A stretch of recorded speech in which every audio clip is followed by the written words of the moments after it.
Ma'am நான் நல்ல healthy food தான் சாப்பிட்றேன். வீட்டு சாப்பாடு தான் சாப்பிட்றேன். ஆனா, என் உடல் எடை பருமலா இருக்குது. மருத்துவர போய் பார்த்தா, உங்க உடல் எடைய குறைக்க சொல்றாங்க. இந்த உடல் எடைக்கும் நான் கர்ப்பமா ஆவறதுக்கும் என்ன மேடம் சம்மதம் இருக்குது?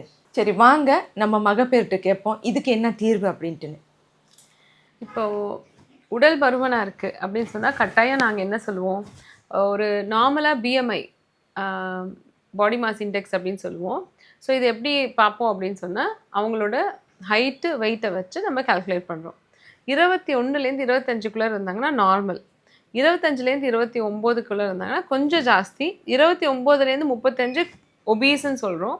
35க்கு மேல போயிட்டா ரொம்ப ஓவர் ஒபீஸ். 35க்கு மேல இருக்கவங்க கட்டாயம் 35 கம்மியாயிட்டு தான் பேபிக்கு பிளான் பண்ணணும். இது ரொம்ப ரொம்ப முக்கியம். இது எப்படி கால்குலேட் பண்றோம் அப்படின்னு சொன்னா, ஹைட் வந்து என்ன இருக்காங்க. இப்போ வந்து ஃபார் எக்ஸாம்பிள் ஒரு பெண்மணி வந்து 60 கிலோ இருக்காங்க. அவங்களோட ஹைட் வந்து 160 சென்டிமீட்டர்ஸ் இருக்கு அப்படின்னு சொன்னா, 60 டிவைடட் பை 1.6 ஸ்கொயர். அதுதான் நம்ம கால்குலேட் பண்றோம். அது அப்ராக்ஸிமேட்டா 21 to 25க்குள்ளார தான் வரும். ஸோ இவ்வளோலாம் எனக்கு கால்குலேட் பண்ண தெரியாது. நான் எவ்வளோ தான் வெயிட் இருக்கணும் அப்படின்னு கேட்டா, ஈஸியா சொல்றது, எவ்வளோ ஹைட் இருக்காங்களோ அதுக்கு -100 கொடுத்தோம்னா, அது வந்து வெயிட்டா இருக்கணும். 160 சென்டிமீட்டர்ஸ் இருக்காங்கன்னா 60 கேஜி இருக்கணும். 170 சென்டிமீட்டர்ஸ் இருக்காங்கன்னா 70 கேஜி இருக்கணும். இது ரொம்ப ஈஸியா சொல்றது. இது கரெக்ட் கிடையாது.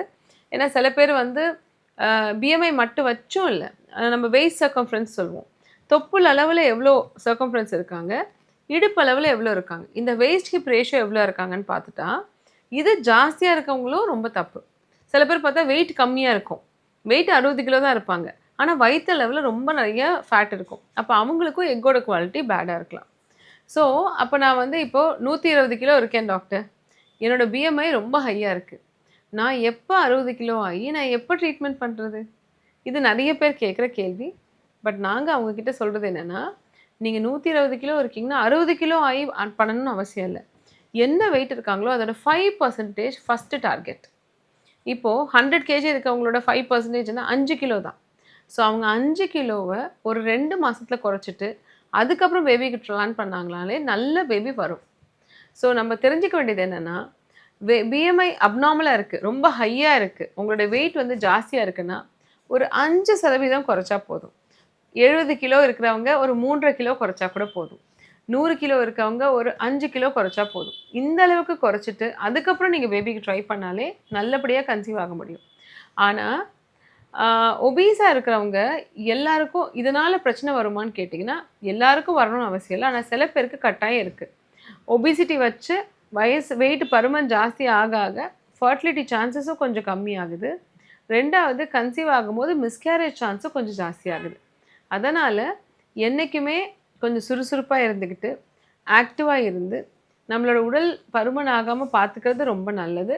பருமனா இருக்கிறவங்க தினமும் அதுக்காக ஒரு 1 மணி நேரமாவது ஸ்பெண்ட் பண்ணி, அதுக்குன்னு ஒரு டயட் பிளான் போட்டு, அதுக்குன்னு ஒரு எக்ஸர்சைஸ் உடற்பயிற்சி பண்ணாங்கன்னா, கட்டாயம் அவங்க லைஃப் ஸ்டைல் நல்லாயிருக்கும். கன்சீவ் ஆகுறதும் நல்லா ஈஸியா இருக்கும். கன்சீவ் ஆனா மிஸ்கேரேஜும் ஆகாம இருக்கும். அதுதான் நான் எல்லாருக்கும் சொல்லணும்னு நினைக்கிறேன். நான் நினைக்கிறேன் இந்த வீடியோ வந்து உங்களுக்கு ரொம்ப பயனுள்ளதாக இருக்கும். நானும் ஒபீஸா இருக்கிறேன். வேற யாருக்கிட்ட கேட்டா எனக்கு இந்த பதிவு கிடைக்கும் அப்படின்னு, இந்த வீடியோ உங்களுக்கு பயனுள்ளதாக இருக்கும்.